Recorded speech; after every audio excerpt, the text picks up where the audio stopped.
Revolution की economic conditions. और रसिया revolution की इकोनॉमिक कंडीशन पहला यह था कि 85% किसान वहाँ काम करते थे, खेती करते थे, और जो वहाँ से अनाज उत्पन्न होता था वे अपने लिए और रख लेते थे और मार्केट में, बाज़ारों में बेच देते थे। और फ्रांस और जर्मनी में 40 से 50% किसान थे। वे किसान पर कम निर्भर थे और सबसे ज़्यादा इंडस्ट्री में काम करते थे, और इंडस्ट्री व the found in the pocket उनके थैलियों में पाए जाते थे। और वहाँ के रसिया में 2 शहर में केवल फैक्ट्रीज थे, पहला सेंट पीटर्सबर्ग और मॉस्को। 1890 में रसिया में रेलवे ट्रैक बिछने स्टार्ट हो गए, रेलवे का निर्माण होना स्टार्ट हो गया, और वहाँ से रेलवे के निर्माण होने के कारण कोल का जो कोयला था उसका 2 गुना प्रोडक्शन होने लगा, और जो स्टील और मेटल्स थे उसके 4 गुने उत्पादन होने लगे।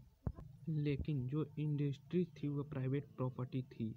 गवर्नमेंट चाहती थी कि वहाँ पर जो फैक्ट्री में लोग काम कर रहे हैं उन्हें मिनिमम, वो चाहते थे कि वे उन्हें ज़्यादा वेजेस दिए जाए और कम से कम घंटे काम करवाया जाए।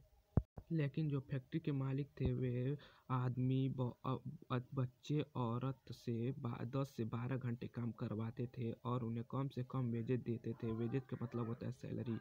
उन्हें कम से कम सैलरी देते थे। वर्कर वहाँ के 2 ग्रुप में बांटे गए थे, सोशल ग्रुप और मेटल्स वर्कर।